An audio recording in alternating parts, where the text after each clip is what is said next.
മുതൽ വയനാടിന് വേണ്ടി, നമുക്ക് വേണ്ടി, നമ്മളിൽ ഒരാളായി, നമ്മുടെ മകളായി, നമ്മുടെ സഹോദരിയായി, നമ്മുടെ അമ്മയായി നമ്മുടെ കൂടെയുണ്ടാവും. പ്രിയങ്ക ഗാന്ധിയുടെ ഭൂരിപക്ഷം എത്രയാ? 7 ലക്ഷം. 7 ലക്ഷം. 7 ലക്ഷമായി വർദ്ധിപ്പിക്കണമെന്ന് മാത്രം അപേക്ഷിച്ചുകൊണ്ട് പ്രിയങ്ക ഗാന്ധിയെ നിങ്ങളുടെ അഭിസംബോധന ചെയ്ത് സംസാരിക്കാൻ ക്ഷണിക്കുന്നു.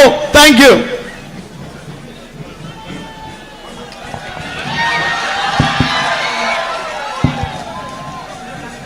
My dearest sisters and brothers, എൻ്റെ ഏറ്റവും സ്നേഹം നിറഞ്ഞ സഹോദരി സഹോദരന്മാരെ, thank you very, very much for waiting for me and for being here to listen to me today. എനിക്ക് വേണ്ടി കാത്തു നിന്നതിനും അതുപോലെ എന്നെ കേൾക്കാനായി നിങ്ങൾ ഇവിടെ വന്നു ചേർന്നതിനും ഞാൻ നിങ്ങളോട് വളരെയധികം നന്ദി പറയുന്നു. And more than anything else, thank you for the immense love that you have shown me in the last 2 days that I have been campaigning here. എല്ലാറ്റിനും ഉപരിയായി ഞാൻ പ്രചരണത്തിന് വേണ്ടി ഇവിടെ വന്ന കഴിഞ്ഞ 2 ദിവസങ്ങളിൽ നിങ്ങൾ എനിക്ക് നൽകിയ ഇത്രയും വലിയ സ്നേഹത്തിന് ഞാൻ നിങ്ങളോട് നന്ദി പറയുകയാണ്. Now I know how much you love Rahul. ഇപ്പൊ എനിക്കറിയാം നിങ്ങൾക്ക് രാഹുലിനെ എത്രമാത്രം സ്നേഹമുണ്ടെന്ന് ഇപ്പൊ എനിക്ക് മനസ്സിലാകുന്നുണ്ട്. I always knew how much he loves you. കാരണം എനിക്ക് നേരത്തെ അറിയായിരുന്നു, എപ്പോഴും അറിയായിരുന്നു രാഹുലിന് നിങ്ങളോട് എത്രമാത്രം സ്നേഹമുണ്ടെന്ന് എനിക്ക് നേരത്തെ അറിയായിരുന്നു. ഇന്ന് നിങ്ങൾക്ക് അദ്ദേഹത്തോട് എത്രമാത്രം സ്നേഹമുണ്ടെന്ന് എനിക്ക് മനസ്സിലാകുന്നു. But in the last 2 days I have really felt your love and I have understood how deep this bond is between you and him. കഴിഞ്ഞ 2 ദിവസങ്ങളിൽ നിങ്ങളുടെ സ്നേഹം എത്രമാത്രം ഉള്ളതാണെന്ന് ഞാൻ മനസ്സിലാക്കി. അതുപോലെ രാഹുലും നിങ്ങളും തമ്മിലുള്ള ബന്ധം എത്ര ആഴത്തിലുള്ളതാണെന്നും കഴിഞ്ഞ 2 ദിവസങ്ങൾ കൊണ്ട് ഞാൻ മനസ്സിലാക്കി കഴിഞ്ഞു. And I want to say what a great honor it is for me that I am standing as the candidate, the UDF candidate in this election, and that I am in some way benefiting from this great love that you share with my brother. ഇന്ന് ഞാൻ ഇവിടെ നിൽക്കുമ്പോൾ എനിക്ക് ഐക്യജനാധിപത്യ മുന്നണിയുടെ സ്ഥാനാർത്ഥിയായി നിങ്ങളുടെ മുൻപിൽ നിൽക്കുന്നതിലപ്പുറം വലിയൊരു ആദരവ് എന്താണ് എനിക്ക് വേണ്ടിയതെന്ന് ഞാൻ ആലോചിക്കുകയാണ്. ഒരർത്ഥത്തിൽ പറഞ്ഞാൽ നിങ്ങൾ എൻ്റെ സഹോദരനുമായി പങ്കിടുന്ന ഒരു വലിയ സ്നേഹത്തിൽ നിന്ന് അതിന്റെ ഗുണം ഇന്ന് എനിക്ക് കൂടിയാണ് ലഭിക്കുന്നത്. I think in politics it's not often that leaders and the people they represent share this kind of a bond. It's rare. ഞാൻ വിചാരിക്കുന്നത് രാഷ്ട്രീയത്തിൽ നേതാക്കളും അവർ പ്രതിനിധാനം ചെയ്യുന്ന ജനങ്ങളും തമ്മിൽ ഇങ്ങനെ ഒരു ബന്ധം ഉണ്ടായിരിക്കുക എന്ന് പറയുന്നത് വളരെ അപൂർവമാണെന്നാണ് ഞാൻ കരുതുന്നത്. Most of the time one sees political leaders feel that the public is a tool for them to move forward and to get more and more power. പലപ്പോഴും രാഷ്ട്രീയ നേതാക്കൾ നമ്മൾ കാണാറുണ്ട്, പൊതുജനങ്ങൾ എന്ന് പറയുന്നത് അവർക്ക് അധികാരം ലഭിക്കാനും അധികാരത്തിൽ തുടർന്നു കൊണ്ടുപോകാനുമുള്ള ഒരു ഉപകരണമായിട്ടാണ് പൊതുജനങ്ങളെ പലപ്പോഴും കാണുന്നത്. But this kind of deep respect for the public that my brother has in his heart and the respect that you have for him is truly rare and should really be the basis of all politics. ശരിക്കും എൻ്റെ സഹോദരന് അദ്ദേഹത്തിന്റെ ഹൃദയത്തിൽ നിങ്ങളോടുള്ള ആഴത്തിലുള്ള ബഹുമാനം, അതുപോലെ നിങ്ങൾക്ക് അദ്ദേഹത്തിലുള്ള ആഴത്തിലുള്ള ബഹുമാനം, ഈ പരസ്പര ബഹുമാനമായിരിക്കണം ശരിക്കും യഥാർത്ഥത്തിലുള്ള രാഷ്ട്രീയത്തിന്റെ അടിത്തറയായി നിലനിൽക്കേണ്ടത്. In fact, that is what Mahatma Gandhiji's dream for India was. യഥാർത്ഥത്തിൽ മഹാത്മാഗാന്ധിക്ക് ഈ രാജ്യത്തെക്കുറിച്ച്, ഇന്ത്യയെക്കുറിച്ചുള്ള സ്വപ്നവും അതായിരുന്നു. When he formed his own bond with the people of India and he led the freedom movement and the people of India stood side by side with him, shoulder to shoulder with him in fighting for the freedom of our country. This is the bond that the foundation that was laid by him. Mahatma Gandhi Indian സ്വാതന്ത്ര്യ സമരത്തിൽ ഇന്ത്യയിലെ ജനങ്ങളുമായ ഒരു ബന്ധമുണ്ടാക്കി സ്വാതന്ത്ര്യ സമരത്തെ മുൻപോട്ട് നയിച്ചപ്പോൾ ഇന്ത്യയിലെ ജനങ്ങൾ തോളോട് തോൾ ചേർന്ന് അദ്ദേഹത്തോടൊപ്പം നിന്നു. ഇത്തരത്തിൽ ജനങ്ങളുമായിട്ടുള്ള ഒരു ബന്ധമാണ് ഈ രാജ്യത്തിന്റെ അടിത്തറയായിട്ട് അദ്ദേഹം ആഗ്രഹിച്ചത്. As one of the greatest leaders of all time, when he spoke, he did not speak for himself, he spoke for each and every Indian. Mahatma Gandhi ഈ ലോകത്തിലെ ഏറ്റവും മഹാത്മാരായ നേതാക്കളിൽ ഒരാളായി അദ്ദേഹം സംസാരിച്ചപ്പോൾ അദ്ദേഹത്തിന് വേണ്ടിയല്ല സംസാരിച്ചത്, അദ്ദേഹം സംസാരിച്ചത് ഈ രാജ്യത്തെ ഓരോ ജനങ്ങൾക്കും ഓരോ വ്യക്തിക്കും വേണ്ടിയാണ്. When he fought for justice, when he fought for equality, when he spoke of secularism, he spoke for every single Indian, no matter what religion, what caste, what creed. അദ്ദേഹം സമത്വത്തിന് വേണ്ടി, അദ്ദേഹം തുല്യതയ്ക്ക് വേണ്ടി, നീതിക്ക് വേണ്ടി, മതേതരത്വത്തെ കുറിച്ച് സംസാരിച്ചപ്പോൾ ഈ രാജ്യത്തിലെ എല്ലാ ജനങ്ങൾക്കും വേണ്ടിയാണ്, ഏത് മതത്തിൽപ്പെട്ട, ഏത് വിഭാഗത്തിലും പെട്ട എല്ലാ ജനങ്ങൾക്കും വേണ്ടിയാണ് അദ്ദേഹം സംസാരിച്ചത്. It was his dream that those who represent you respect you. മഹാത്മാഗാന്ധിയുടെ സ്വപ്നമായിരുന്നു ഈ രാജ്യത്തെ ജനങ്ങളെ പ്രതിനിധാനം ചെയ്യുന്ന നിങ്ങളുടെ ജനപ്രതിനിധികൾ ഈ രാജ്യത്തെ ജനങ്ങളെ ബഹുമാനിക്കണമെന്നത് മഹാത്മജിയുടെ സ്വപ്നമായിരുന്നു.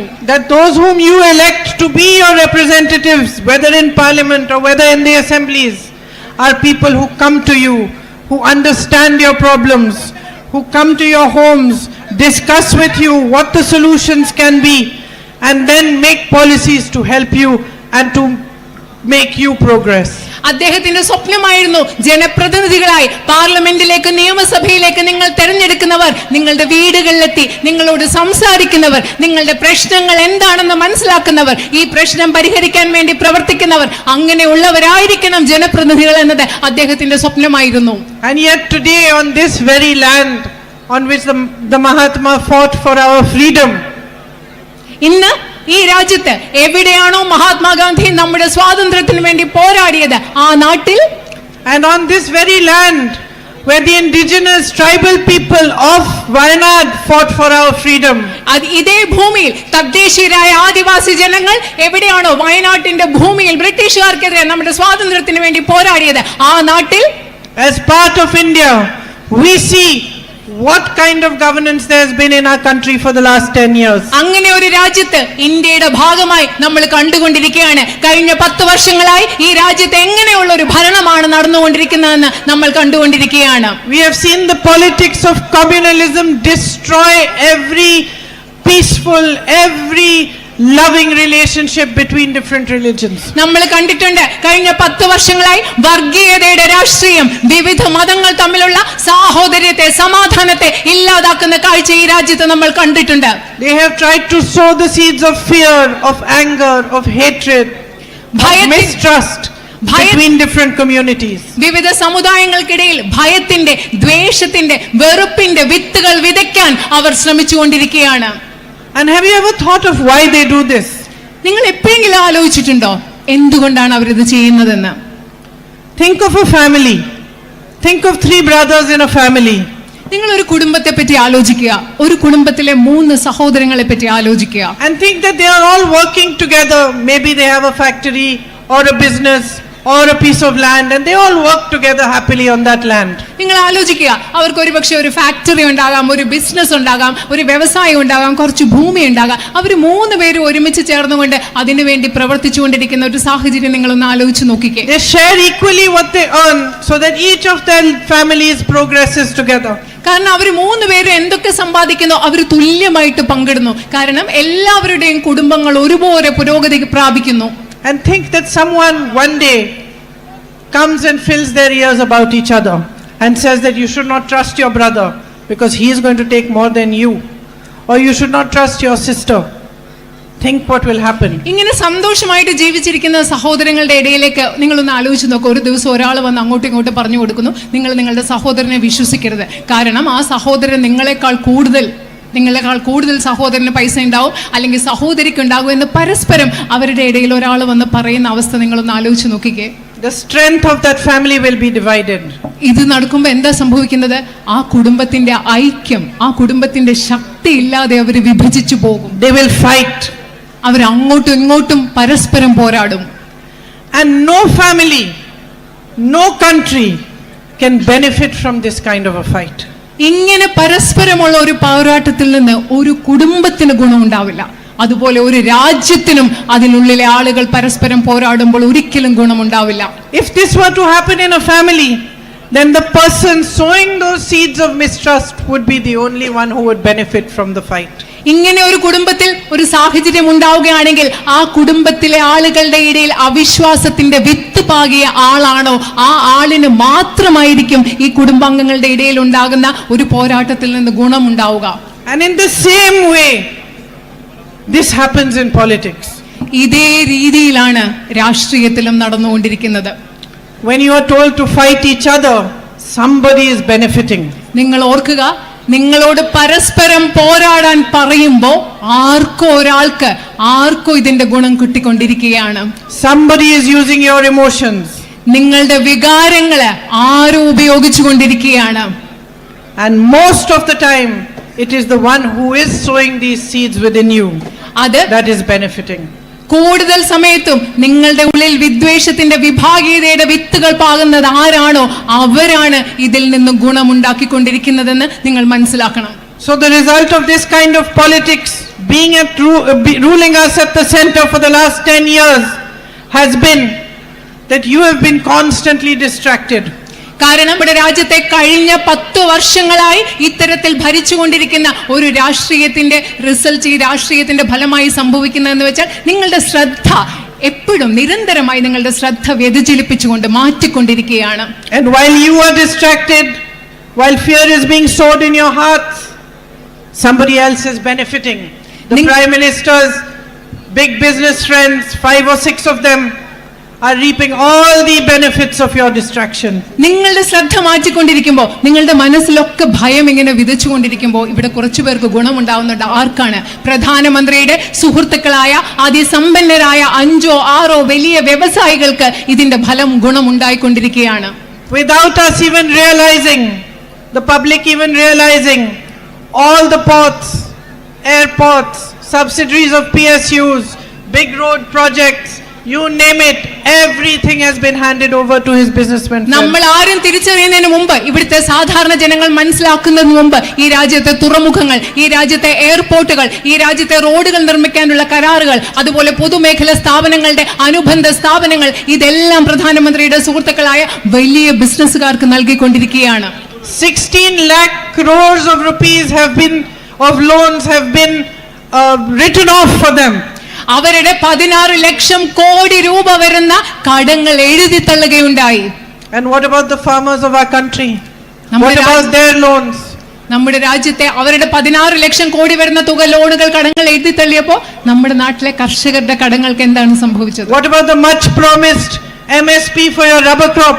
നിങ്ങളുടെ റബ്ബറിന് വേണ്ടി അവർ വാഗ്ദാനം ചെയ്ത മിനിമം താങ്ങുവിലയ്ക്ക് എന്താണ് സംഭവിച്ചത്? The government says they don't have money for it. Government പറയുന്നു ഇത് ചെയ്യാൻ അവർക്ക് പൈസയില്ല.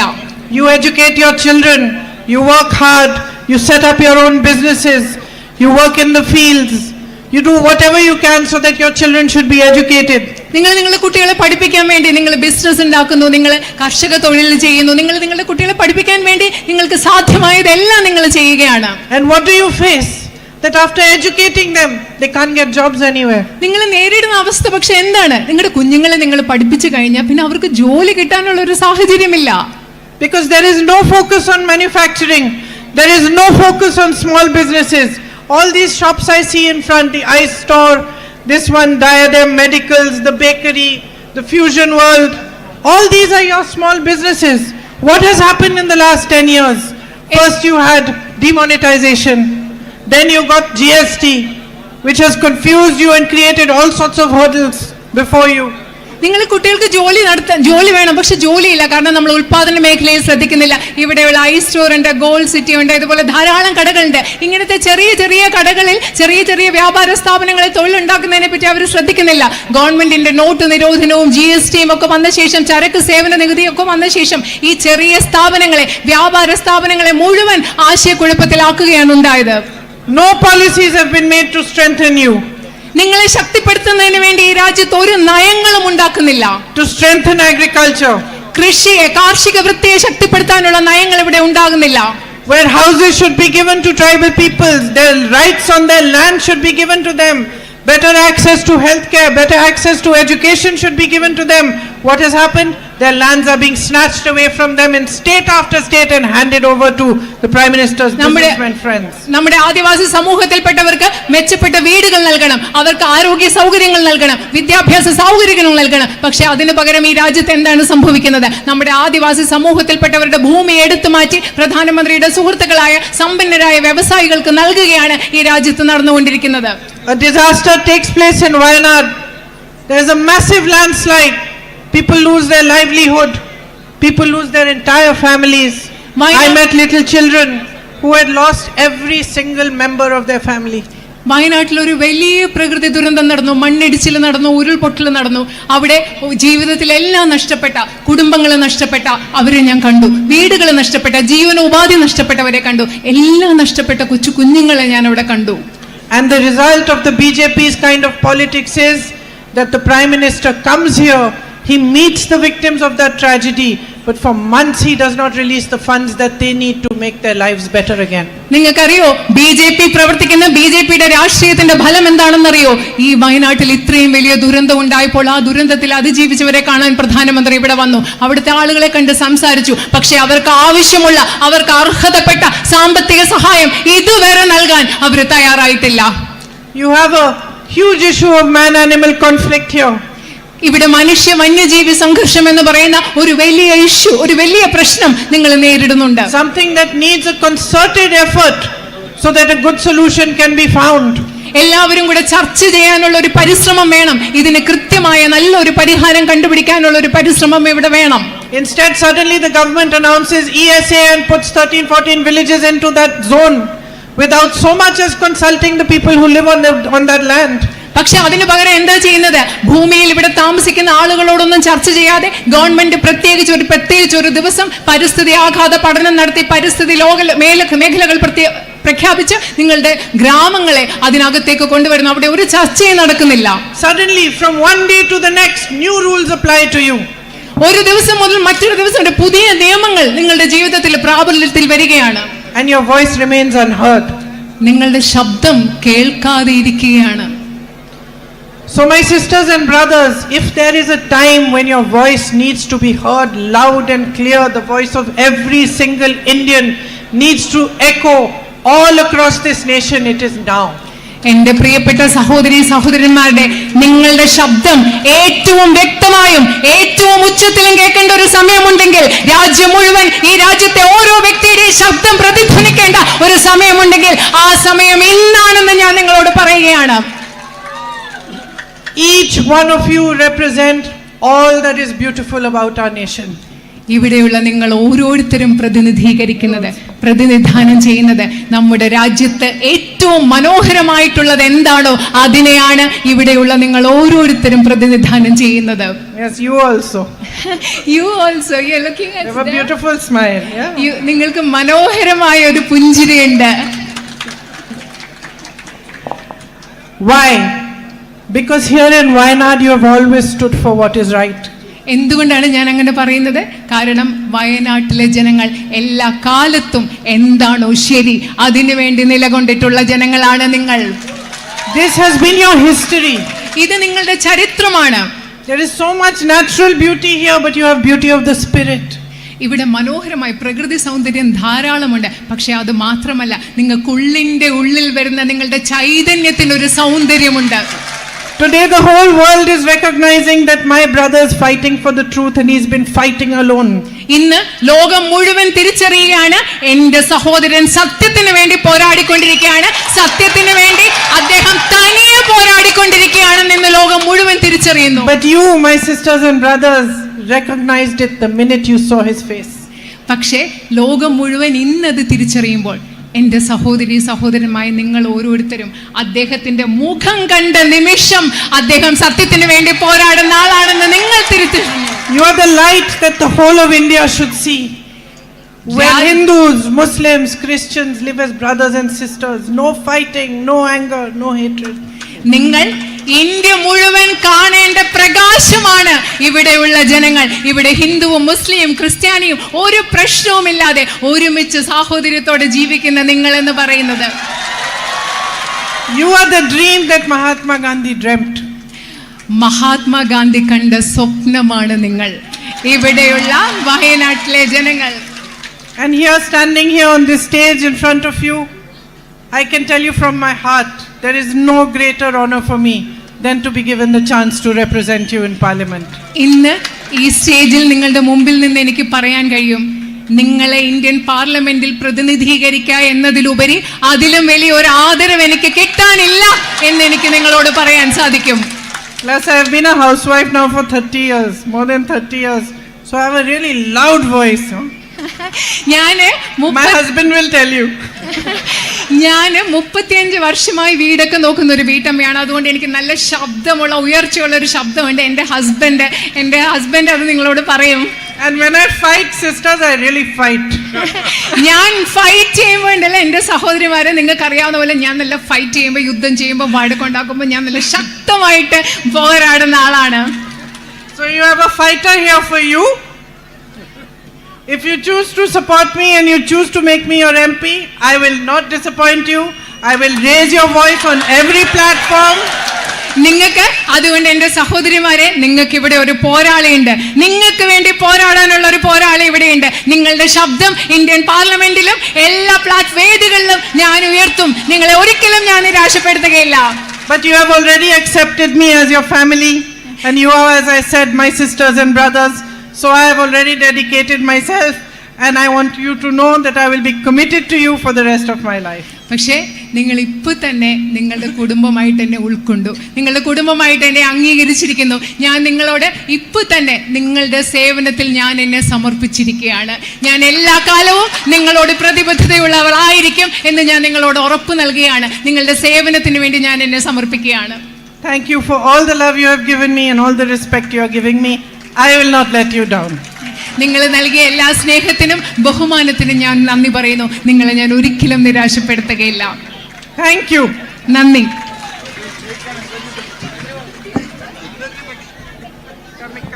പ്രിയപ്പെട്ടവരെ, ചരിത്ര ഭൂരിപക്ഷത്തോടുകൂടി നമ്മുടെ പ്രിയപ്പെട്ട നേതാവ് പ്രിയങ്ക ഗാന്ധിയെ ഇന്ത്യൻ പാർലമെന്റിലേക്ക് തെരഞ്ഞെടുത്ത് അയക്കണമേ എന്ന് ഒരിക്കൽ കൂടി നിങ്ങളുടെ ഹൃദയകവാടത്തിൽ കരങ്ങൾ വെച്ച് വിനയത്തോടെ അഭ്യർത്ഥിച്ചുകൊണ്ട് ഈ നമ്മുടെ സ്ഥാനാർത്ഥിയെ കാണാൻ അഭിവാദ്യം ചെയ്യാൻ കടന്നു വന്ന നിങ്ങൾ എല്ലാവരെയും അഭിവാദ്യം ചെയ്യുന്ന ഒറ്റ വാക്കിൽ നന്ദി രേഖപ്പെടുത്തിക്കൊണ്ട് അവസാനിപ്പിക്കും.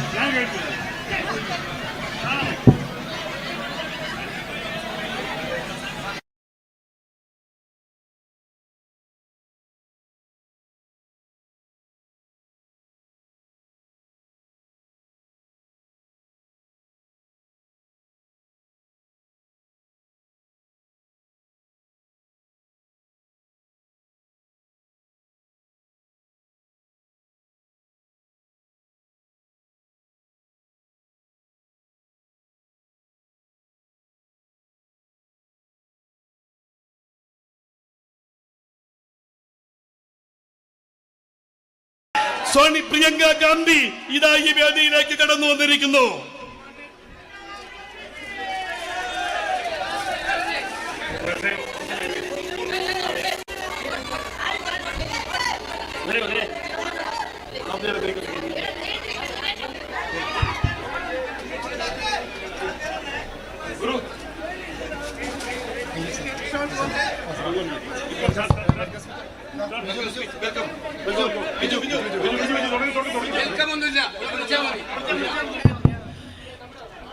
നമ്മളുടെ പ്രിയങ്കരിയായ നേതാവ്, ഇന്ത്യൻ ജനാധിപത്യത്തിന്റെ കാവലാലും ആൾരൂപവുമായ ശ്രീമതി പ്രിയങ്ക ഗാന്ധി ഈ മലയോര മേഖലയിലെ ജനാധിപത്യ വിശ്വാസികളെ അഭിസംബോധന ചെയ്തുകൊണ്ട് സംസാരിക്കുന്നു. നിങ്ങളോട് സംസാരിക്കുന്നതിന് വേണ്ടി നമ്മുടെ പ്രിയങ്കരിയായ നേതാവ് ശ്രീമതി പ്രിയങ്ക ഗാന്ധിയെ ക്ഷണിക്കുന്നു.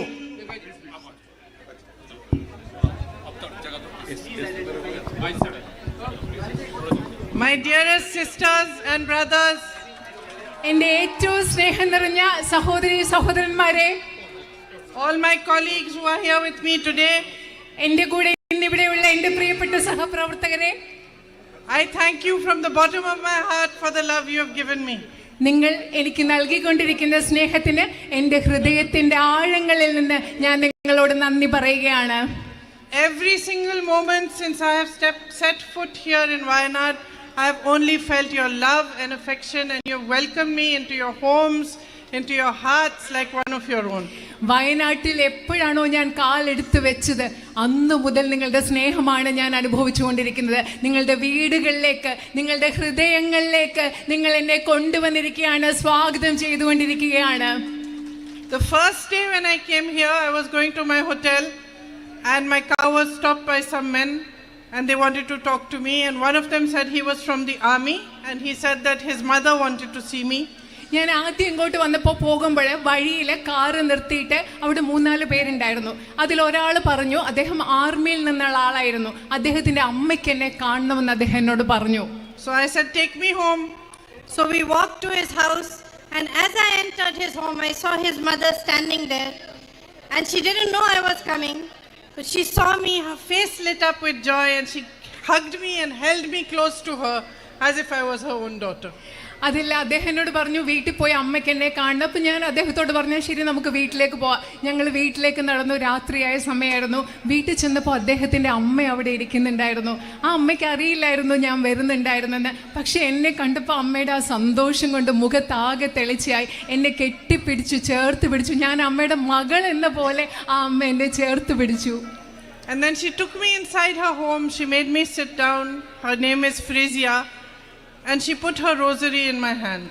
ആ അമ്മ എന്നെ കൈ പിടിച്ച് വീട്ടിനകത്ത് കൊണ്ടുപോയി അവിടെ ഇരുത്തിയിട്ട്, ഫ്രേസിയ എന്നാണ് അമ്മയുടെ പേര്, ആ അമ്മയുടെ കയ്യിലുള്ള കൊന്ത എൻ്റെ കയ്യിൽ വെച്ച് തന്നു. And she said, give this to your mother from me. എന്നിട്ട് ആ കൊന്ത എൻ്റെ കയ്യിൽ വെച്ച് തന്നിട്ട് അമ്മ എന്താ പറഞ്ഞെന്നറിയോ, ഇത് കൊണ്ടുപോയി നിങ്ങളുടെ അമ്മയ്ക്ക് കൊടുക്കണം എന്നാണ് എന്നോട് പറഞ്ഞത്. And that was my first day, my first evening of coming to Wayanad. I was coming to file my nomination. In that first moment, you accepted me, brought me to your home, gave me even a rosary for my mother. You have really touched my heart. ശരിക്കും അത് ഞാൻ വയനാട്ടിൽ വന്ന ആദ്യത്തെ ദിവസമാണ്.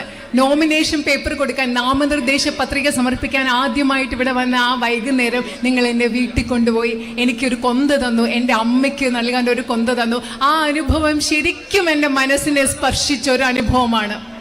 But I was not surprised because I know the history of Wayanad. പക്ഷെ അത് ആ ഒരു അനുഭവം വന്നപ്പോൾ എനിക്ക് അതിശയം ഉണ്ടായില്ല. കാരണം എനിക്ക് വയനാടിന്റെ ചരിത്രം എന്താണെന്ന് അറിയാം. I know how the people of Wayanad have always stood for what is right. എനിക്കറിയാം എങ്ങനെയാണ് വയനാട്ടിലെ ജനങ്ങളായ നിങ്ങൾ ഓരോരുത്തരും എല്ലാ കാലത്തും എന്താണോ ശരി അതിനുവേണ്ടി നിലകൊണ്ടിട്ടുള്ളവരാണെന്ന് എനിക്കറിയാം. In some ways you represent everything that is good about our country. ഒരർത്ഥത്തിൽ പറഞ്ഞാൽ വയനാട്ടുകായ നിങ്ങൾ ഓരോരുത്തരും ഈ രാജ്യത്ത്, ഇന്ത്യയിൽ ഏറ്റവും നല്ലതായിട്ട് എന്താണോ ഉള്ളത് അതിനെ പ്രതിനിധാനം ചെയ്യുന്നവരാണ് വയനാട്ടിലെ നിങ്ങൾ. You have a deep history. Your indigenous people fought against the British. നിങ്ങൾക്കൊരു ആഴമുള്ള ചരിത്രമുണ്ട്. ഇവിടുത്തെ തദ്ദേശീയരായ ജനങ്ങൾ ബ്രിട്ടീഷുകാർക്കെതിരെ പോരാടിയവരാണ്. And you have always lived in harmony. അത് മാത്രമല്ല, നിങ്ങൾ എല്ലാ കാലത്തും സാഹോദര്യത്തിലും ഐക്യത്തിലുമാണ് ജീവിച്ചിട്ടുള്ളത്. No matter which religion you have belonged to, you have lived as brothers and sisters. നിങ്ങൾ ഏത് മതത്തിൽപ്പെട്ട ആളുകളായിക്കൊള്ളട്ടെ, വയനാട്ടിലുള്ള ജനങ്ങൾ നിങ്ങൾ സഹോദരി സഹോദരന്മാരെ പോലെയാണ് എല്ലാ കാലത്തും ജീവിച്ചിട്ടുള്ളത്. And these are the teachings of all our religious leaders, whether it was Sri Narayan Guruji, whether it was our great earlier leaders before that, or our gurus. They have all taught that we should live in harmony, there should be equality, and everybody should move forward and progress together. ഇതാണ് നമ്മുടെ രാജ്യത്തെ ഏറ്റവും വലിയ മതത്തിന്റെ ഒക്കെ ഏറ്റവും വലിയ നേതാക്കളുടെ സന്ദേശം. ഇതാണ് ശ്രീനാരായണ ഗുരുവിനെ പോലെയുള്ള നേതാക്കളോ അതുപോലെയുള്ള മഹാന്മാർ നമുക്ക് പഠിപ്പിച്ചിട്ടുള്ളത്. ഇതാണ് എല്ലാ മനുഷ്യരും സാഹോദര്യത്തോടും ഐക്യത്തോടു കൂടി ഏത് മതത്തിൽപ്പെട്ടവരായാലും ജീവിക്കണം എന്ന സന്ദേശമാണ് നമ്മൾ പഠിച്ചിട്ടുള്ളത്. These are the same values on which our freedom movement was led by Mahatma Gandhi ji. ഇതേ മൂല്യങ്ങൾ, സ്വാതന്ത്ര്യത്തിന്റെയും ഐക്യത്തിന്റെയും തുല്യതയുടെയും ഒക്കെ മൂല്യങ്ങളുടെ അടിസ്ഥാനത്തിലാണ് ശ്രീ മഹാത്മാഗാന്ധി നമ്മുടെ സ്വാതന്ത്ര്യ സമരം നയിച്ചതും മുൻപോട്ട് കൊണ്ടുപോയതും. He was inspired to fight for the truth by the Bhagavad Gita. അദ്ദേഹത്തെ സത്യത്തിന് വേണ്ടി പോരാടാൻ അദ്ദേഹത്തിന് പ്രചോദനം നൽകിയത് ഭഗവത്ഗീതയാണ്. And by the Holy Quran. അതുപോലെ തന്നെ ഹോളി ഖുറാനിലെ മൂല്യങ്ങളും അദ്ദേഹത്തിന് പ്രചോദനം നൽകി. And he was deeply inspired by Lord Jesus' Sermon on the Mount. അതുപോലെ തന്നെ ജീസസ് ക്രൈസ്റ്റിന്റെ, യേശുദേവന്റെ പ്രഭാഷണത്തിൽ അദ്ദേഹം വളരെയധികം പ്രചോദനം ഉൾക്കൊണ്ടു. In fact, if somebody embodied what is written in the Bible in Corinthians 13, that whatever you do, unless you have love in your heart, it is of no value, it was Mahatma Gandhi. ബൈബിളിൽ Corinthians 13 പറയുന്നത്, അതായത് നിങ്ങൾ എന്ത് ചെയ്യുമ്പോഴും നിങ്ങളുടെ ഹൃദയത്തിൽ സ്നേഹമില്ലെങ്കിൽ അതിനൊരു മൂല്യമില്ല എന്ന് പറയുന്ന ആശയം ഏറ്റവും അധികം അർത്ഥവത്തായി ഉൾക്കൊണ്ടിട്ടുള്ളത് മഹാത്മാഗാന്ധി അല്ലാതെ മറ്റാരുമല്ല. And so when India became a free nation, it was those same values on which the Constitution of India was based. India ഒരു സ്വതന്ത്ര രാജ്യമായപ്പോൾ ഞാൻ നേരത്തെ പറഞ്ഞ ഇതേ മൂല്യങ്ങളുടെ അടിസ്ഥാനത്തിലാണ് നമ്മുടെ ഭരണഘടന രൂപവൽക്കരിക്കപ്പെട്ടത്. The values of love, equality, truth, justice, secularism. This was the basis of our nation. സത്യം, സ്നേഹം, തുല്യത, സമത്വം, മതേതരത്വം തുടങ്ങിയ മൂല്യങ്ങളുടെ അടിസ്ഥാനത്തിലാണ് ഈ രാജ്യത്തെ പടുത്തുയർത്തിയിട്ടുള്ളത്. And decades later today, our fight is for those values. ഇന്ന് നമ്മുടെ രാജ്യത്തിന് സ്വാതന്ത്ര്യം കിട്ടി ദശാബ്ദങ്ങൾ കഴിഞ്ഞ ശേഷം ഇന്ന് നമ്മൾ നടത്തുന്ന പോരാട്ടം ഇതേ മൂല്യങ്ങൾക്ക് വേണ്ടിയുള്ള പോരാട്ടമാണ്. You, the people of Wayanad, have shown the country the way. നിങ്ങള് വയനാട്ടിലെ ജനങ്ങൾക്ക് ഈ രാജ്യത്തെ മുഴുവൻ നിങ്ങൾ കാണിച്ചു കൊടുത്തിട്ടുണ്ട് എങ്ങനെയാണ് മുൻപോട്ട് പോകേണ്ടതെന്നുള്ള വഴി. A massive campaign was unleashed against my brother to tarnish his reputation. Lots of money, lots of resources were poured into that campaign. എന്റെ സഹോദരന്റെ പ്രതിച്ഛായ, എന്റെ സഹോദരന്റെ സത്പേര് ഇല്ലാതാക്കാൻ വേണ്ടി ഒരുപാട് പൈസ ഉപയോഗിച്ച്, ഒരുപാട് വിഭവങ്ങൾ ഉപയോഗിച്ച് ഈ രാജ്യത്ത് വലിയൊരു പ്രചരണം തന്നെ നടക്കുകയുണ്ടായി. And there was a time where everybody was turning their back on him. ഒരു സമയമുണ്ടായിരുന്നു എന്റെ സഹോദരനോട് ഈ ലോകം മുഴുവൻ എതിർത്ത, ലോകം മുഴുവൻ പുറംതിരിഞ്ഞു നിന്നൊരു സമയമുണ്ടായിരുന്നു. And that is when all of you, each one of you who voted for him, who supported him, who loved him, who gave him courage and affection, stood for what is right. ഈ ലോകം മുഴുവൻ എന്റെ സഹോദരനോട് പുറംതിരിഞ്ഞു നിന്ന സമയത്താണ് വയനാട്ടുകാരായ നിങ്ങൾ ഓരോരുത്തരും അദ്ദേഹത്തിന് നിങ്ങളുടെ സ്നേഹം, നിങ്ങളുടെ വോട്ട്, നിങ്ങളുടെ ധൈര്യം, നിങ്ങളുടെ പിന്തുണ അദ്ദേഹത്തിന് നിങ്ങൾ നൽകിയത്. What everybody is seeing today, you saw then, 5 years ago. ഇന്ന് എന്റെ സഹോദരനിൽ ഇന്ന് എല്ലാവരും കാണുന്നത് എന്താണോ അത് നിങ്ങൾ 5 വർഷം മുമ്പ് നിങ്ങൾ കണ്ടു എന്ന് ഞാൻ പറയുകയാണ്. Today the whole world recognizes that this one man is standing for the truth. He is fighting for the truth and he has the courage to keep fighting no matter what happens to him. ഇന്ന് ലോകം മുഴുവൻ അംഗീകരിക്കുകയാണ് ഈ ഒരൊറ്റ മനുഷ്യൻ അദ്ദേഹം സത്യത്തിന് വേണ്ടിയാണ് പോരാടുന്നത്. എന്ത് സംഭവിച്ചാലും സത്യത്തിന് വേണ്ടി പോരാടാനുള്ള ധൈര്യവും കരുത്തും അദ്ദേഹത്തിനുണ്ടെന്ന് ഈ ലോകം മുഴുവൻ ഇന്ന് പറയുമ്പോൾ വയനാട്ടുകാർ നിങ്ങൾ അത് 5 വർഷം മുമ്പ് തിരിച്ചറിഞ്ഞു. But my sisters and brothers of Wayanad, you recognized this man and you recognized his fight much before everybody else did. എൻ്റെ വയനാട്ടിലെ പ്രിയപ്പെട്ട സഹോദരി സഹോദരന്മാരെ, എൻ്റെ സഹോദരൻ്റെ ഈ മനുഷ്യൻ്റെ പോരാട്ടം, ഈ മനുഷ്യൻ എന്താണെന്നുള്ളത് ലോകം മുഴുവൻ തിരിച്ചറിയുന്നതിന് മുമ്പ് വയനാട്ടുകാരായ നിങ്ങൾ തിരിച്ചറിഞ്ഞു എന്ന് ഞാൻ പറയുകയാണ്. And you made a bond with him of love and trust and loyalty that is in his heart. നിങ്ങൾ അദ്ദേഹത്തോട് സ്നേഹത്തിൻ്റെ, വിശ്വാസത്തിൻ്റെ, പരസ്പര വിശ്വാസത്തിൻ്റെ, സ്നേഹത്തിൻ്റെ ആഴമുള്ള ഒരു ബന്ധം നിങ്ങൾ അദ്ദേഹത്തോട് ഉണ്ടാക്കിയെടുത്തിട്ടുണ്ട്. ആ ബന്ധം അദ്ദേഹത്തിൻ്റെ ഹൃദയത്തിൽ എപ്പോഴുമുള്ള ഒരു ബന്ധമാണ്. He and all of us in his family are deeply, deeply grateful to you for what you did for him.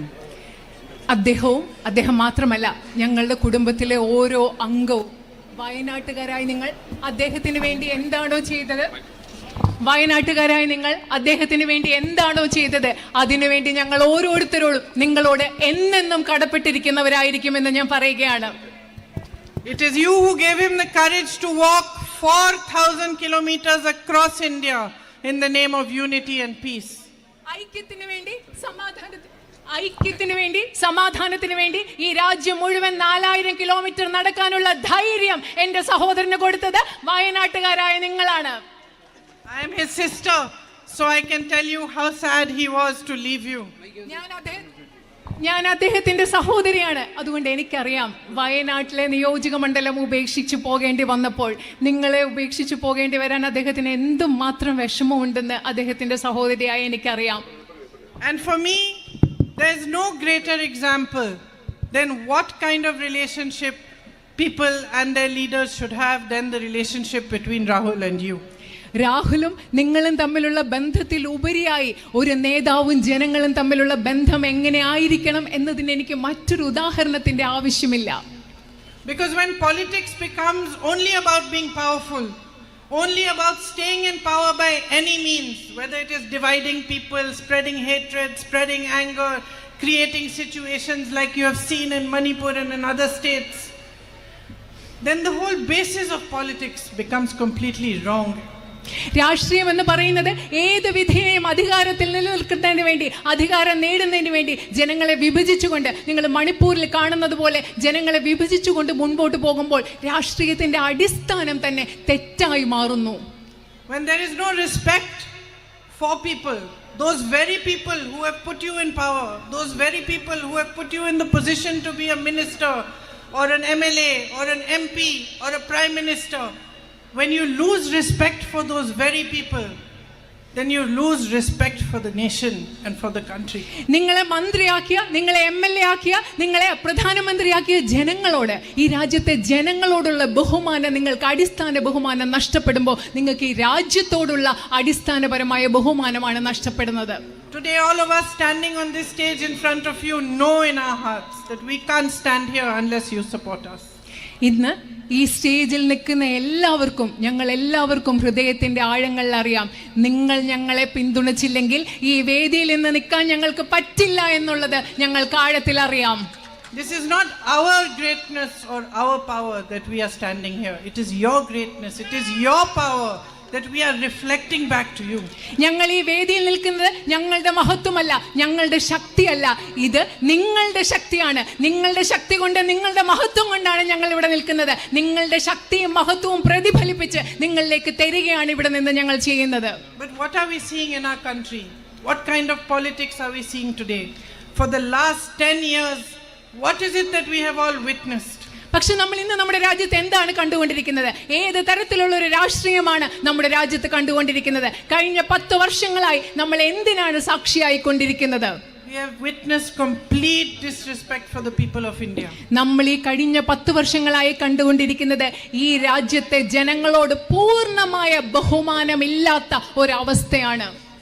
All the policies that the BJP government, Modiji's government are making are being made for the benefit of his 5 or 6 big businessmen friends. Narendra Modi ഗവൺമെന്റിന്റെ എല്ലാ നയങ്ങളും അദ്ദേഹത്തിന്റെ 5 or 6 ബിസിനസ്സുകാരായ വ്യവസായികളായ സുഹൃത്തുക്കളുടെ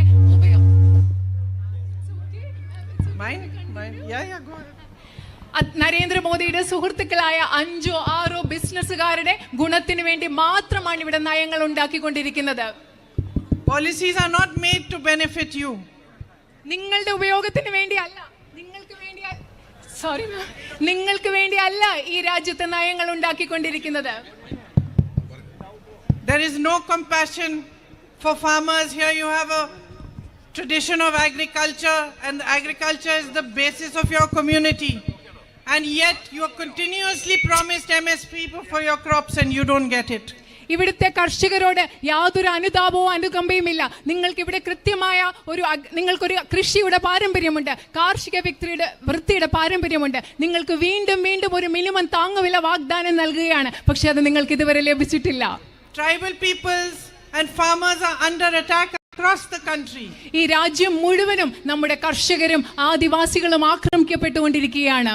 Their lands are given to big business people. വലിയ വലിയ ബിസിനസ്സുകാർക്ക്, വ്യവസായികൾക്ക് ആദിവാസികളുടെ ഭൂമി എടുത്ത് നൽകിക്കൊണ്ടിരിക്കുകയാണ്. And there is no thinking on how to make jobs for you, how to increase employment, how to give you better access for health, for education and all those needs that the government should be providing for. നിങ്ങൾക്ക് എങ്ങനെയാണ് കൂടുതൽ തൊഴിലവസരങ്ങൾ സൃഷ്ടിക്കുക, കൂടുതൽ തൊഴിൽ നൽകുക, വിദ്യാഭ്യാസത്തിനും ആരോഗ്യ സംരക്ഷണത്തിനും കൂടുതൽ സാധ്യതകൾ ഉണ്ടാക്കുക, ഇതിനെപ്പറ്റി ഒന്നും ഗവൺമെന്റ് ചിന്തിക്കുന്നില്ല. You were promised MSP for rubber, you still don't get it. You were promised a medical college. The board has been put up in front of the hospital saying it's a medical college, but there are no facilities there. നിങ്ങൾക്ക് റബ്ബറിന് താങ്ങുവില നൽകാമെന്ന് പറഞ്ഞു, നൽകിയിട്ടില്ല. നിങ്ങൾക്ക് medical college വേണം. അവിടുത്തെ ആശുപത്രിയുടെ മുൻപിൽ മെഡിക്കൽ കോളേജ് എന്നൊരു ബോർഡ് വെച്ചിട്ടുള്ളതല്ലാതെ നിങ്ങൾക്ക് യാതൊരു സൗകര്യങ്ങളും ഇവിടെ ഇതുവരെ നൽകിയിട്ടില്ല. And when there is no respect for people and there is no respect for the strength that people give you, then politicians wake up in the morning and decide to make whatever rules they want and you have to abide by them. ഇപ്പോൾ നിങ്ങളോട് ബഹുമാനമില്ലാത്തപ്പോൾ, നിങ്ങൾ നേരിടുന്ന പ്രശ്നങ്ങൾ എന്താണെന്ന് മനസ്സിലാക്കാൻ താല്പര്യമില്ലാത്തപ്പോൾ രാഷ്ട്രീയക്കാർ രാവിലെ എഴുന്നേറ്റ് അവർക്ക് ഇഷ്ടമുള്ള തീരുമാനങ്ങൾ കൊണ്ടുവരികയാണ്. അത് നിങ്ങൾക്ക് അനുസരിക്കണം. അതാണ് ഇന്നത്തെ സാഹചര്യം. So all of a sudden you have demonetization. പെട്ടെന്ന് ഒരു ദിവസം നിങ്ങൾക്ക് ഈ രാജ്യത്ത് not നിരോധനമുണ്ട്. which affects deeply all these small businesses. അത് ഏറ്റവും കൂടുതൽ ആഴത്തിൽ ബാധിച്ചിട്ടുള്ളത് ഇവിടെയുള്ള ചെറിയ ചെറിയ കച്ചവടക്കാരെയും വ്യാപാര സ്ഥാപനങ്ങളെയുമാണ്. All of a sudden you have multiple GST, different taxes on different things that confuse you, that create more and more problems in your business. അത് മാത്രമല്ല, പെട്ടെന്ന് നിങ്ങൾക്ക് GST, ചരക്ക് സേവന നികുതി പോലെയുള്ള പല പല നികുതികൾ ഉണ്ടാവുന്നു. നിങ്ങളെ എല്ലാവരുടെയും ആശയക്കുഴപ്പത്തിലാക്കുന്ന പല പല നികുതികൾ ഉണ്ടാവുന്നു. All of a sudden a zone is declared ESA and villages are put into that zone without any proper reasoning or planning, and you have to abide by new rules. അത് മാത്രമല്ല, പെട്ടെന്ന് ഒരു ദിവസം പരിസ്ഥിതി ആഘാത പഠനം നടത്തി പരിസ്ഥിതി ലോല മേഖല പ്രഖ്യാപിച്ച് കുറെ ഗ്രാമങ്ങളെ അതിലേക്ക് പ്രഖ്യാപിക്കുകയാണ്. നിങ്ങൾക്ക് ഇതിന്റെ പിന്നിൽ ഒരു ആസൂത്രണവുമില്ല, നിങ്ങളെ ആകെ ആശയക്കുഴപ്പത്തിലാക്കുകയാണ്. There is so much that can be done here. Tourism can be developed so much more. വയനാട്ടിൽ ഒരുപാട് കാര്യങ്ങൾ ഇവിടെ ചെയ്യാനുണ്ട്. നിങ്ങളുടെ വിനോദസഞ്ചാരം ഇനി ഒരുപാട് നമുക്ക് വികസിപ്പിച്ചെടുക്കേണ്ടതുണ്ട്. Health facilities, education facilities can be improved, access can be improved. അതുപോലെ തന്നെ ആരോഗ്യ സംവിധാനങ്ങൾ, വിദ്യാഭ്യാസത്തിനുള്ള സംവിധാനങ്ങൾ മെച്ചപ്പെടുത്തേണ്ടതുണ്ട്. അതിലൊക്കെ പ്രവേശിക്കാനുള്ള സാധ്യതകൾ ഉണ്ടാക്കേണ്ടതുണ്ട്. I know you have a huge issue of human-animal conflict. Everybody should sit down, find solutions which work for all sides. എനിക്കറിയാം, നിങ്ങൾക്കിവിടെ മനുഷ്യ വന്യജീവി സംഘർഷം എന്ന് പറയുന്ന ഒരു വലിയ പ്രശ്നം പരിഹരിക്കാനുണ്ട്. ഒരുമിച്ച് ചേർന്ന് നിന്നുകൊണ്ട് അതിന് കൃത്യമായ ഒരു പരിഹാരം കണ്ടെത്തേണ്ടതുണ്ട്. I know my brother has worked hard to pressurize both the state government and the central government to provide facilities and to do many of these things. എനിക്കറിയാം, ഈ പല കാര്യങ്ങളും ചെയ്യുന്നതിന് വേണ്ടി എൻ്റെ സഹോദരൻ തന്നാലാവുന്ന വിധത്തിൽ സംസ്ഥാന ഗവൺമെന്റിനെയും കേന്ദ്ര ഗവൺമെന്റിനെയും സമ്മർദ്ദത്തിലാക്കാൻ കഴിയുന്നത്ര ശ്രമിച്ചിട്ടുണ്ടെന്ന് എനിക്കറിയാം. But the starkest example of a flawed politics is that when Wayanad went through such a terrible tragedy, when Rahul and I came here, I met with people who had lost their whole families, young children whose whole families had been wiped out, families whose whole livelihood, their homes, everything had been washed away by the landslide. It was a tragedy that even shook us up so much, and we travel around the country, we see so much pain, so much suffering. But it shook us because we have never seen such a great tragedy happen in such a small area where so many families have been affected all at once.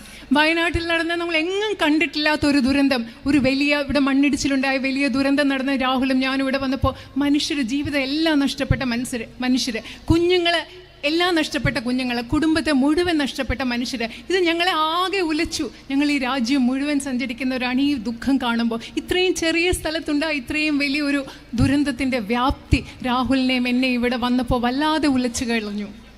And the Prime Minister also came here during that tragedy. He also met those victims. But he did not send the funds that were required to help them. ശരിക്കും പറഞ്ഞാൽ ഈ രാജ്യത്ത് ജനങ്ങളെ ബഹുമാനിക്കാത്ത ഒരു രാഷ്ട്രീയത്തിന്റെ ഉദാഹരണമാണ് പ്രധാനമന്ത്രി ഇവിടെ വന്നു. അവിടെ ദുരന്തബാധിതരായ ആളുകളെ കണ്ടു, അതിജീവരെ കണ്ടു. പക്ഷെ അവർക്ക് വേണ്ട കൃത്യമായ സഹായം, സാമ്പത്തിക സഹായം നൽകാൻ അദ്ദേഹം തയ്യാറായില്ല ഇതുവരെ. And so I go back to sister standing here. I go back to the Corinthians 13. It says that if you do acts of goodness but you don't have love in your heart, then you are just a clanging cymbal.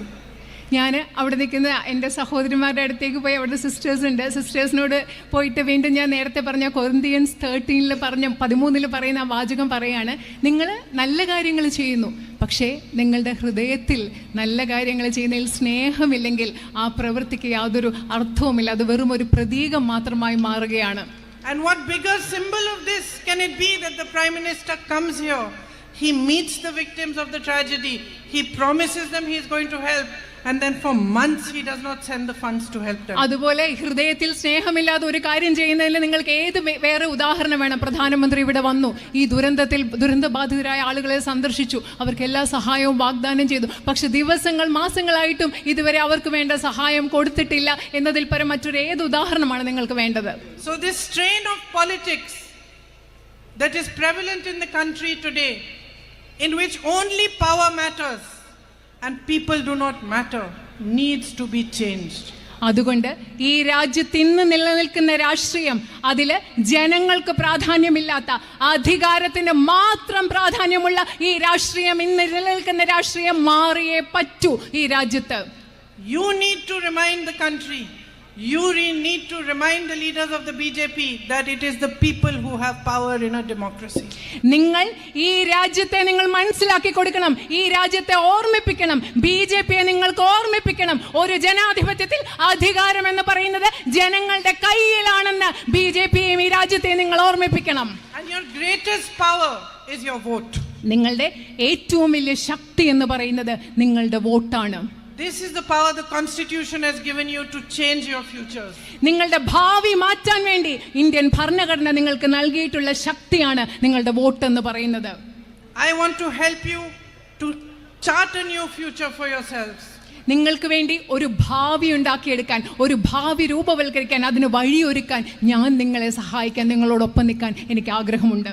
I want to reach out to as many of you as I can. Come to your homes, understand your issues, understand the depth of your problems.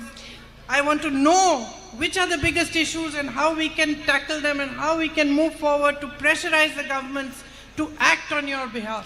എനിക്ക് എന്നാലാവുന്ന വിധത്തിൽ കഴിയുന്നിടത്തോളം നിങ്ങളെ നേരിട്ട് കാണണം. എനിക്ക് നിങ്ങളുടെ വീട്ടിൽ വരണം, നിങ്ങളോട് സംസാരിക്കണം, നിങ്ങളുടെ പ്രശ്നങ്ങൾ എന്താണെന്ന് അറിയണം, നിങ്ങളുടെ കൃത്യമായ പ്രശ്നങ്ങൾ എന്താണെന്ന് മനസ്സിലാക്കി അത് പരിഹരിക്കാൻ ഗവൺമെന്റുകൾക്ക് സമ്മർദ്ദം ചെലുത്താൻ എനിക്കാവുന്നത് ചെയ്യാൻ കഴിയണമെന്ന് എനിക്ക് ആഗ്രഹമുണ്ട്. We don't have a government in the center and we don't have a government in the state. കേന്ദ്രത്തിലും സംസ്ഥാനത്തിലും നമുക്കിപ്പോൾ government അധികാരത്തിലില്ല. But we have the strength of your voice. And I can raise your voice at every platform. I can raise your voice in parliament. I can ask for what you want, demand for your needs on every platform possible. നമുക്ക് രണ്ട് ഗവൺമെന്റുകൾ അധികാരത്തിലുണ്ടെങ്കിൽ ഇല്ലെങ്കിലും നമുക്ക് നിങ്ങളുടെ ശബ്ദത്തിന്റെ കരുത്തുണ്ട്.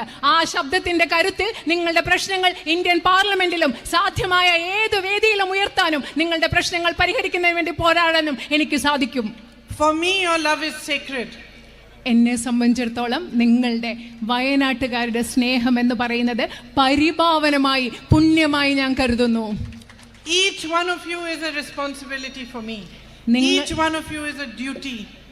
Each one of you symbolizes a trust and faith that you are placing in me, and I will not let you down. എന്നെ സംബന്ധിച്ചിടത്തോളം നിങ്ങൾ ഓരോരുത്തരും എന്ന് പറയുന്നത് എൻ്റെ ഉത്തരവാദിത്തമാണ്. നിങ്ങൾ ഓരോരുത്തരും എന്ന് പറയുന്നത് എൻ്റെ കടമയാണ്.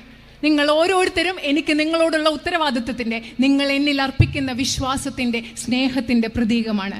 ഞാൻ ഒരിക്കലും വയനാട്ടുകാരായ നിങ്ങളെ നിരാശപ്പെടുത്തില്ല. I see so many young girls and boys the age of my own children. I know how you are well educated. Your parents have worked hard to educate you. ഇവിടെ ഞാൻ ഒരുപാട് ചെറുപ്പക്കാരായ ആൺകുട്ടികളെയും പെൺകുട്ടികളെയും കാണുന്നത് എൻ്റെ മക്കളുടെ പ്രായമുള്ള ആൺകുട്ടികളും പെൺകുട്ടികളാണ്. എനിക്കറിയാം നിങ്ങളുടെ അച്ഛനമ്മമാർ നിങ്ങളെ പഠിപ്പിക്കാൻ വേണ്ടി എത്രമാത്രം കഷ്ടപ്പെട്ടിട്ടുണ്ടെന്ന് എനിക്കറിയാം. And for me it would be a mission to provide you, to help you to get a better future for yourselves. ഇവിടെയുള്ള ആൺകുട്ടികൾക്കും പെൺകുട്ടികൾക്കും നിങ്ങളെ സഹായിക്കുക, നിങ്ങൾക്ക് മികച്ച ഒരു ഭാവി ഉണ്ടാക്കി എടുക്കുക എന്നത് എൻ്റെ ഒരു നിയോഗമായിട്ട് ഞാൻ കണക്കാക്കുന്നു. Like that little girl there, I would like to see her grown up and independent and earning for herself. അവിടെയുള്ളൊരു ചെറിയ പെൺകുട്ടിയെ കണ്ടോ? ഞാൻ അവൾ വളർന്ന് വലുതാകുമ്പോൾ സ്വന്തമായിട്ട് വരുമാനമുണ്ടാക്കി സ്വതന്ത്രയായി ജീവിക്കുന്ന ഒരു പെൺകുട്ടിയായിട്ട് അവളെ കാണാൻ ഞാൻ ആഗ്രഹിക്കുന്നു. And I look forward to a journey with you of understanding, of respect, and of fighting for whatever you want and whatever you feel are your strongest needs over here. നമ്മൾ രണ്ടുപേരും കൂടെ ഒരുമിച്ചുള്ള മനസ്സിലാക്കലിൻ്റെ, ബഹുമാനത്തിൻ്റെ, സ്നേഹത്തിൻ്റെ ഒരു യാത്ര. നിങ്ങളുടെ പ്രശ്നങ്ങൾ മനസ്സിലാക്കി അതിന് കഴിയുന്ന വിധത്തിൽ പരിഹാരം കണ്ടെത്താൻ വയനാട്ടുകാരോടൊപ്പമുള്ള സ്നേഹത്തിൻ്റെയും യാത്രയുടെ, സ്നേഹത്തിൻ്റെ മനസ്സിലാക്കലിൻ്റെ ഒരു യാത്രയിലേക്ക് ഞാൻ ഉറ്റുനോക്കുകയാണ്. Thank you for your love and affection. And thank you for waiting for me here today and for listening to me. നിങ്ങളുടെ സ്നേഹത്തിനും ഇഷ്ടത്തിനും വളരെയധികം നന്ദി. എന്നെ കാത്തു നിന്നതിനും എന്നെ ശ്രവിച്ചതിനും കേട്ടതിനും വളരെയധികം നന്ദി. I am very grateful to you. ഞാൻ നിങ്ങളോട് വളരെയധികം കടപ്പെട്ടിരിക്കുന്നു. നന്ദി. You're saying that I am speaking too long. Should I speak less? No. ഞാൻ ഒരുപാട് സംസാരിക്കുന്നു എന്നാണ് പറയുന്നത്. നീണ്ട് നിങ്ങളോട് ചോദിക്കുകയാണ് അത് കൂടിപ്പോയോ എന്ന്.